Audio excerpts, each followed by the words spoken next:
दोस्तों, आज की कहानी है ससुराल के खर्चे बहू की सैलरी पर ही निर्भर क्यों। दोस्तों, कहानी शुरू करने से पहले अगर हमारे चैनल को सब्सक्राइब नहीं किया हो तो कर लीजिए ताकि आपके पास पहुंचे हर नया वीडियो।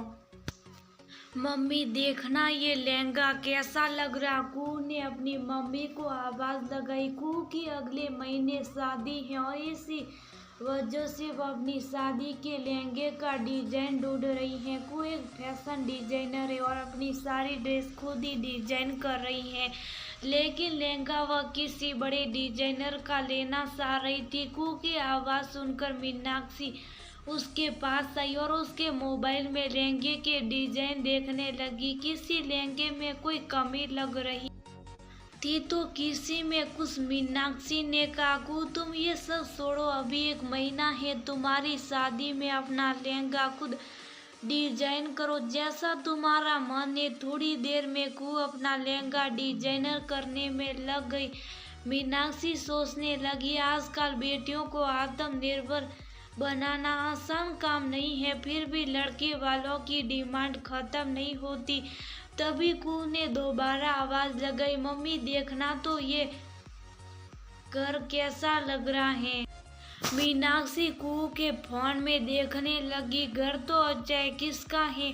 मीनाक्षी ने पूछा। मम्मी, सिद्धार्थ ने भेजा कर शादी के बाद हम इस घर को खरीद लेंगे, क्योंकि अभी वह दिल्ली में किराए घर रहता है। अब बेकार में इतना किराया देना। अब तो मेरी सैलरी भी हो जाएगी तो लोन की किस्तें आराम से चली जाएगी। कुहू की बात सुनकर मीनाक्षी कुछ परेशान हो गई। कुहू, लोगों ने अभी से तुम्हारी सैलरी लेने का तरीका ढूंढ लिया। तुम्हारे भी अपने खर्चे होंगे। अगर सैलरी लोन की किस्तों में दे दोगी तो खुद के लिए पैसे कहाँ से लाओगी? मम्मी, वह भी तो मेरा ही घर होगा, मेरी भी कुछ जिम्मेदारी होगी ना। कू ने कहा, हाँ बिल्कुल जरूर होगी, लेकिन हमने तुम्हें आत्मनिर्भर इसलिए बनाया है कि तुम किसी आड़े वक्त में अपनी और अपने घर की जिम्मेदारी उठा सको। अभी तुम्हारी जिंदगी शुरू भी नहीं हुई और तुम ऐसे कोई खर्च अपनों सैलरी पर बांध लोगी तो हो सकता है कि कुछ दिन बाद तुम्हें अपने पर्सनल खर्चों को भी सोचना पड़े। शादी के बाद पति पत्नी की जरूरतें पत्नी के सैलरी पर ही क्यों निर्भर होगी? जरूरी तो नहीं पत्नी हमेशा नौकरी पर कर ही पाए। शादी के बाद तुम्हें अपनी प्राथमिकताएं तय करनी होगी, नौकरी, घर और बच्चे। अगर तुम सब चीजों में तालमेल बैठा पाओ तभी नौकरी करना, वरना अपनी शादीशुदा जिंदगी तुम नौकरी और लोन की किस्तों के पीछे भागने में निकाल दोगी। आजकल के बच्चे यही गलती करते हैं। EMI का जाल ऐसा फैला होता है जो इसमें एक बार फंस जाए तो निकल नहीं पाता। पहले तुम दोनों को अपने आप को घर के माहौल में एडजस्ट करना चाहिए, एक दूसरे को समय देना होगा, एक दूसरे को जानना होगा, तभी तुम अपने खर्चे बढ़ाने की सोचना। कुछ शादी लुभावनी चीजें खरीद कर घर में भरने और घूमने फिरने का नाम नहीं, ये तो एक बंधन है जो तुम दोनों को सारी जिम्मेदारियां निभाते हुए जिंदगी भर निभाना है। इसलिए एक दूसरे का सम्मान बहुत जरूरी है। देखो बेटी, अपने ससुराल जाकर बड़ों का आदर और सिद्धार्थ के साथ अपने रिश्तों को जमाने की हर संभव कोशिश करना, लेकिन इसका मतलब ये नहीं कि तुम जायज नाजायज बात को सहन करो। इस घर की बेटी तुम हमेशा रहोगी, लेकिन इसका मतलब ये भी नहीं कि तुम छोटी छोटी बातों पर लड़कर मायके आ जाओ। लेकिन नाजायज बातों को घूंट घूंट कर सहन करने से अच्छा समय रहते उस समस्या को सबके साथ बांट लो, जिससे उसका समाधान निकाल आ जा सके।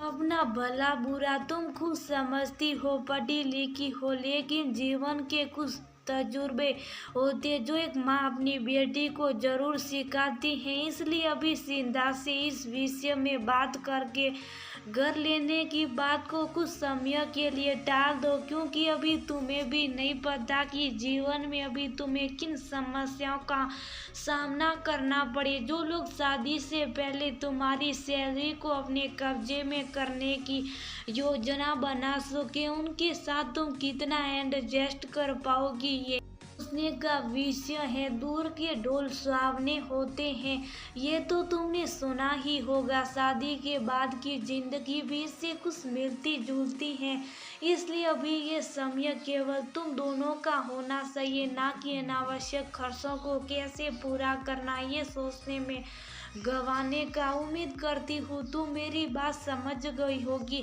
मीनाक्षी को पूरी उम्मीद थी कि उसने अपनी बेटी को एक सही दिशा देने की कोशिश की। हाँ मम्मी, मुझे आपकी बात समझ आ गई है, आप बिल्कुल सही कह रहे हो, मैंने तो ऐसा सोचा ही नहीं था। आप चिंता मत करो, आपकी बेटी में आपकी परवरिश से आप का सिर पर झुकने नहीं दूंगी। कू ने सिद्धार्थ को फोन किया और कहा कि अभी उन्हें घर लेने के बारे में जल्दी नहीं करनी चाहिए। पहले जिंदगी की नई शुरुआत एक दूसरे को जानने और समझने से करते। इन सब चीजों का क्या कभी भी ले लेंगे, लेकिन नई नई शादी के ये सुहाने पल फिर कभी नहीं आएंगे। सिद्धार्थ को भी कू की बात समझ आ गई और घर लेने का इरादा फिलहाल टाल दिया। कू ने जब अपनी मम्मी को ये बात बताई तो मीनाक्षी ने ठंडी सांस ली। दामाद के रूप में सिद्धार्थ का चुनाव गलत नहीं है।